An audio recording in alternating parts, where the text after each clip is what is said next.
Hello students. तो आज हम लोग बात करने वाले हैं मैग्नीफाइंग पावर ऑफ टेलीस्कोप के ऊपर, जिसमें हम लोग एस्ट्रोनॉमिकल टेलीस्कोप के ऊपर बात करेंगे। तो प्रीवियस क्लास में वीडियो में हम लोगों ने डिस्कस किया था मैग्नीफाइंग पावर कंपाउंड माइक्रोस्कोप का। अगर आपको इसका डेरिवेशन देखना है तो आप टाइप कर सकते हैं expression for magnifying power of compound microscope Fatima physics, आपको इसका पूरा डेरिवेशन मिल जाएगा। आज हम लोगों को बात करना है टेलीस्कोप के ऊपर। तो सबसे पहले इसका जब हम डेरिवेशन एग्जाम में बनाएंगे, और ये क्वेश्चन इंपॉर्टेंट है for both point of view, ठीक है। तो जब हम इसका डेरिवेशन बनाएंगे तो सबसे पहले जो हमने यहाँ पे काम किया था मैग्नीफाइंग पावर का डेफिनेशन और फॉर्मूला, ये हम सीधा ऐसे लिखेंगे, क्योंकि ऑप्टिकल इंस्ट्रूमेंट के लिए मैग्नीफाइंग पावर सेम होता है whether it is compound microscope और टेलीस्कोप। तो यहाँ तक ये हम सेम लिखेंगे, यहाँ तक मैग्नीफाइंग पावर तक। Visual angle at the image by visual angle at the object. Image जो एंगल बनाता है आँख के ऊपर और ऑब्जेक्ट जो एंगल बनाता है आँख के ऊपर जब वो डी पे रखा हो तब, तो वो होता है अपना मैग्नीफाइंग पावर का फॉर्मूला। तो यहाँ तक सबसे पहले हम लोग सेम लिखेंगे। अब उसके बाद हम आते हैं रे डायग्राम के ऊपर। अब ये रे डायग्राम है हमारा टेलीस्कोप के ऊपर। सबसे पहले देखिए, हमारे पास दो लेंस होता है, एक होता है ऑब्जेक्टिव लेंस और दूसरा होता है आईपीस लेंस। यहाँ पे ध्यान इस चीज़ को रखना है, क्योंकि टेलीस्कोप से हम देखेंगे क्या, तो टेलीस्कोप से हम दूर की चीज़ें, distant heavenly objects which are at distant, उनको देखते हैं, जैसे कि स्टार्स हो गया, प्लैनेट्स हो गया, इन सब चीज़ों को। तो एक हमारा ऑब्जेक्टिव लेंस होता है, दूसरा हमारा आईपीस होता है। दो लेंस होता है। तो हमारा ऑब्जेक्ट कहाँ रखा है, काफ़ी दूर रखा है, तो हम प्रॉपर इमेज देखने के लिए ज़्यादा नंबर ऑफ रेज हम चाहेंगे कि हमारे लेंस से पास करें, तो इसलिए हम ऑब्जेक्टिव लेंस का अपर्चर ज़्यादा लेते हैं और आईपीस का अपर्चर छोटा होता है।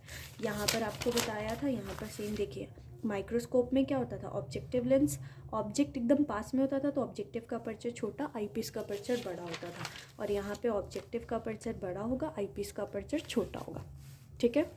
चलिए अब रे डायग्राम के ऊपर बात करते हैं। तो सबसे पहले हमारे पास इन्फिनिटी से रेज लेकर के आए हम लोग। इन्फिनिटी से रेज आ रही है तो पैरेलल रेज आएगी। यहाँ पर ऑप्टिकल सेंटर से अनडेविएटेड पास करेगा, सीधे गया, ये रे आया, ये इधर बेंड किया। तो जहाँ पर इन्फिनिटी से आया तो जो रे, जहाँ पे दोनों रिफ्रैक्टेड रेज मिला, वहाँ पर हमारा क्या बनेगा, इमेज बनेगा। तो A dash B dash will be image for which lens, objective lens, ठीक है। तो जब ऑब्जेक्ट इन्फिनिटी पे रहता है, इमेज कहाँ बनता है, फोकस पे। तो ये पॉइंट क्या होगा, फोकस होगा।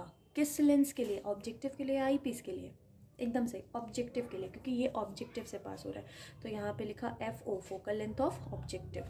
अब ये जो हमारा इमेज है, किसके लिए, ऑब्जेक्टिव के लिए। या तो इसको आप एफ ओ बोलो, या तो इसको आप क्या बोल सकते हैं, V O, image distance for objective. Image को वी से डिनोट करते हैं, और इमेज डिस्टेंस को वी से और ऑब्जेक्ट डिस्टेंस को यू से। तो ये A dash B dash will now behave as object for which lens, for our eyepiece. तो एक देखिए, ऑप्टिकल सेंटर से भेजे तो ये सीधा गया, एक रे को प्रिंसिपल एक्सिस से पैरेलल भेजे तो ये यहाँ फोकस से पास करेगा। किसके फोकस से पास करेगा, फोकस ऑफ आई पीस से पास करेगा। अब ये दोनों रिफ्रैक्टेड रेज क्या इधर की तरफ कभी मीट करेगा, कभी नहीं मीट करेगा। तो इसको मीट कराने के लिए हम क्या करेंगे, इसको मीट कराने के लिए हम लोग इसको पीछे की तरफ बढ़ेंगे करेंगे। तो यहाँ पे देखिए, इसको जब पीछे एक्सटेंड किए तो ये दोनों यहाँ पर आके मीट किया, तो इसको हम लोग नया नाम दे दिए ए डबल डैश और बी डबल डैश। यहाँ तक क्लियर। यहाँ पे हमारा A double dash B double dash पे फाइनल इमेज दिख रहा है हमें, तो इसको क्या लिखे ये, और प्रॉपर इमेज के लिए हम क्या चाहेंगे, फाइनल इमेज हमारा डी पर बने। D is what, D is the least distance of distinct vision. या फिर हमारा ये फाइनल इमेज बन रहा है, और ये फाइनल इमेज कौन बना रहा है, आई पीस बना रहा है, तो इसीलिए इसको क्या बोल दिए, वी ई बोल दिए। यहाँ तक क्लियर हो गया है। चलिए अब इसके डेरिवेशन पोर्शन पे आते हैं। तो सबसे पहले बीटा, ये फाइनल इमेज, यहाँ से देखिए ये रे जा रहा है, तो फाइनल इमेज कितना एंगल बना रहा है, आईपीस के ऊपर बीटा एंगल बना रहा है। और ऑब्जेक्ट कितना एंगल बनाएगा, तो ऑब्जेक्ट ये एंगल बनाएगा अल्फ़ा। अब आप बोलोगे कि आपने तो ऑब्जेक्टिव लेंस के साथ बना दिया अल्फ़ा एंगल, हमें तो आईपीस के साथ बनाना है। तो रेज इन्फिनिटी से आ रही है, तो अल्फ़ा यहाँ बनाओ या यहाँ बनाओ, ये इसको आगे ऐसे करके यहाँ पर बनाओगे तो भी ये एंगल अप्रॉक्स सेम ही रहेगा, तो इसलिए यहीं पर बना रही। ये अल्फ़ा हो गया, तो ये भी कितना होगा, अल्फ़ा होगा, ठीक, ये अल्फ़ा तो ये भी अल्फ़ा। अब यहाँ पे ऑब्जेक्टिव का ऑप्टिकल सेंटर O1 लिए, आईपीस का ऑप्टिकल सेंटर O2 लिए। अब चलिए डेरिवेशन पोर्शन के ऊपर। सबसे पहले हम क्या करेंगे, हम लोग बीटा निकालेंगे, फिर हम लोग अल्फ़ा निकालेंगे, क्योंकि मैग्नीफाइंग पावर क्या होता है, बीटा बाई अल्फ़ा। ठीक, बीटा यहाँ देखिए तो A dash B dash O two इस ट्रायंगल से बीटा निकलेगा, और A dash B dash O one इस ट्रायंगल से अल्फ़ा निकलेगा।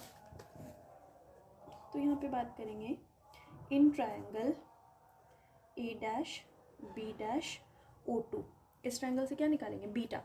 देखिए तो A dash B dash height ठीक है, और ओ टू बी डैश ये क्या है, यू ई, हमें पता है।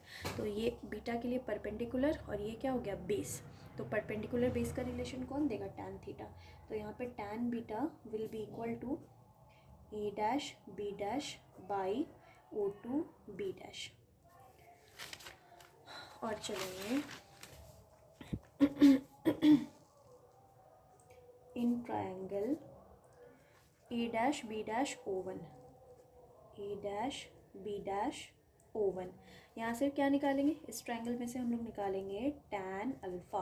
टैन अल्फ़ा क्या होगा, अल्फ़ा के लिए perpendicular A dash B dash और base O one B dash, ठीक है ना। तो यहाँ से फटाफट से निकालते हैं।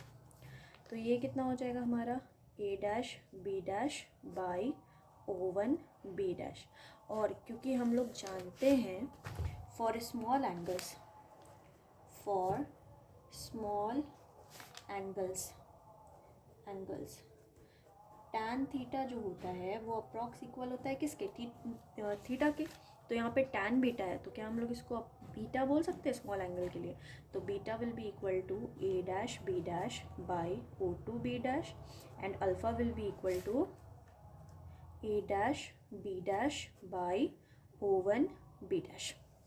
क्लियर, अब कुछ नहीं करना है। अब क्या करना है, अब हमें मैग्नीफिकेशन निकालना है, ठीक है। मैग्नीफिकेशन क्या था, magnification, magnifying power will be equal to beta by alpha.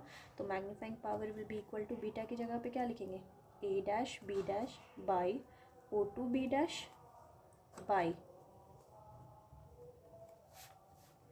Alpha की जगह पे A dash B dash by O one B dash. अब नीचे से इसको ऊपर लेके जाएंगे तो रेसिप्रोकल करके क्या करेंगे, मल्टीप्लाई कर देंगे। तो magnifying power will be equal to A dash B dash by O two B dash into O one B dash by A dash B dash. यहाँ पे देखिए A dash B dash cut गया, M will be equal to what, O one B dash by O two B dash. यहाँ पे ध्यान दीजिए, ओ one B dash क्या है, एफ ओ है, और ओ टू बी डैश क्या है, यू ई है। बट यहाँ पे ध्यान देने वाली बात है, एफ ओ पॉजिटिव होगा, यू ई निगेटिव होगा।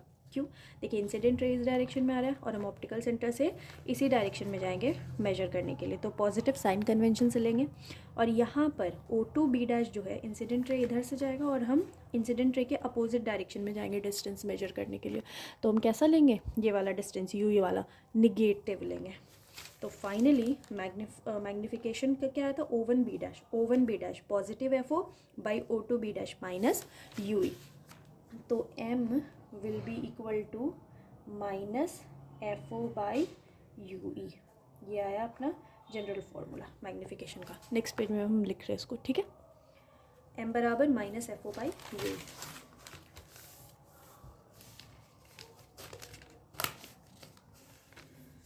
तो m कितना मिला हमें, minus F O by U E. ये जनरल मैग्नीफिकेशन का पावर है, इसको कर देंगे हम इक्वेशन नंबर 1। अब यहाँ पे फर्दर हमारे पास दो केसेस होगा। केस नंबर वन क्या होगा, व्हेन फाइनल इमेज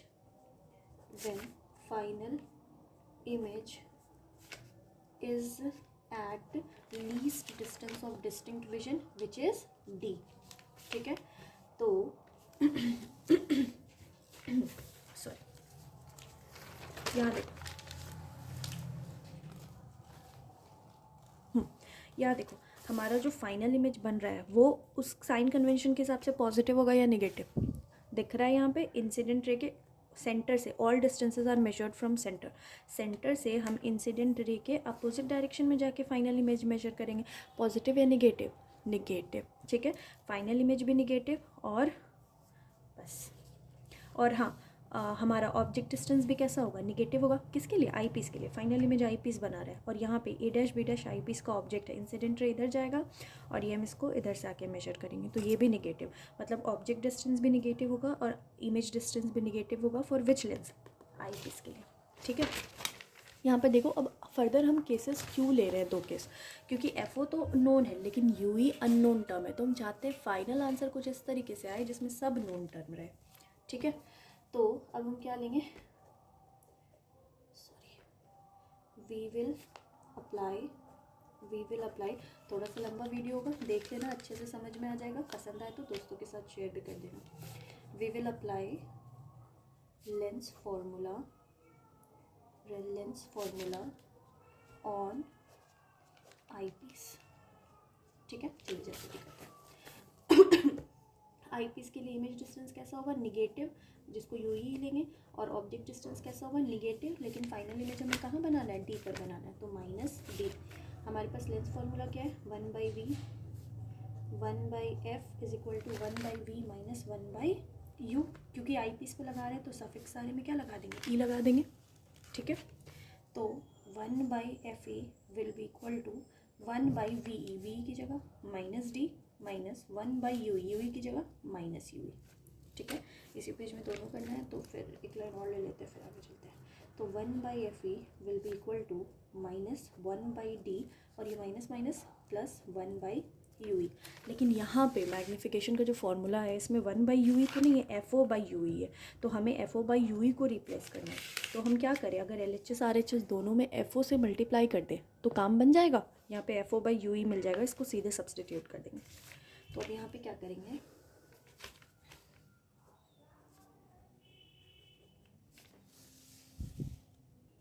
देखो दोनों तरफ FO से मल्टीप्लाई करेंगे तो ये मिलेगा हमें FO/FE will be equal to minus FO/D plus FO/UE, तो ये माइनस वाला उधर लेके जाएंगे तो प्लस हो जाएगा, तो ये हो जाएगा FO/FE plus FO/D is equal to FO/UE। ये हो गया अपना इक्वेशन नंबर 2।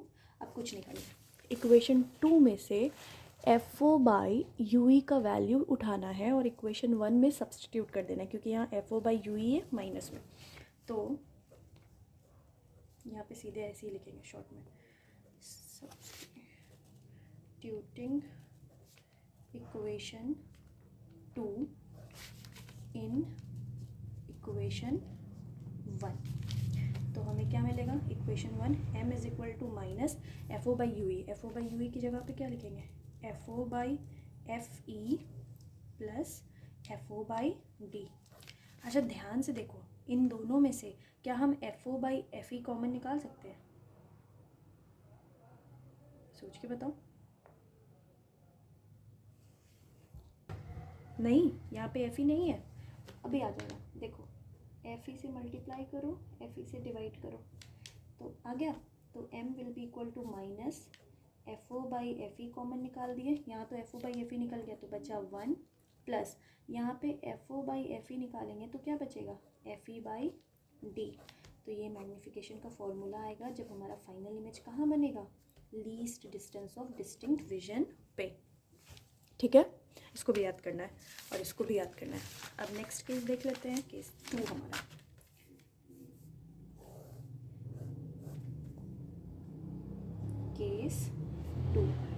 केस 2 क्या है, when final image is formed at infinity। ठीक है, तो UE हमने पहले ही देखा निगेटिव होता है, तो UE is equal to minus UE। ठीक है, और V कितना हो जाएगा, V will be minus infinity. फिर क्या करेंगे, we will apply lens maker formula, lens formula, we will apply lens formula किसके ऊपर, आई पीस के ऊपर जी, on eye piece. Lens formula क्या था अपना, 1/FE is equal to 1/VE minus 1/UE, तो 1/FE will be equal to 1/VE मतलब negative infinity, final image infinity पे बन रहा है, माइनस 1/UE मतलब माइनस UE। ठीक है, तो 1/FE will be equal to one by infinity कितना हो जाएगा 0, ये माइनस माइनस प्लस 1/UE।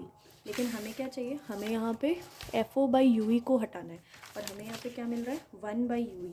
तो क्या करेंगे, multiplying both sides by FO, multiplying both sides by FO।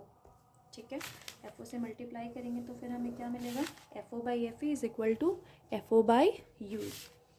तो FO/FE will be equal to FO/UE। Now देखो यहाँ पे हमें FO/UE मिल गया, FO/UE, यहाँ पे FO/UE को ही हटाना था, तो FO/UE की जगह क्या लिखेंगे अब हम, FO/FE। तो इसको मान लो इक्वेशन नंबर 3। अब यहाँ क्या लिखेंगे, substituting equation 3 in equation 1। इसको हमने इक्वेशन 1 ही माना था ना जी।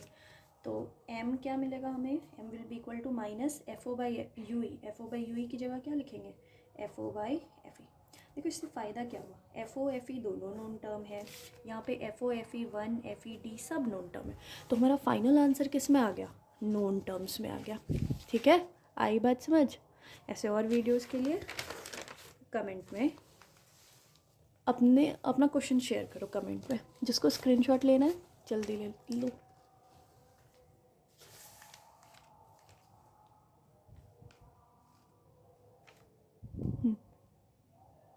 हो गया, चलो पॉज करना, स्क्रीनशॉट लेना, मैं जल्दी जल्दी हटा रही हूँ।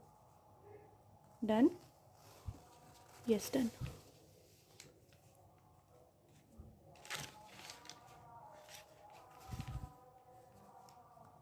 चलो, थैंक यू।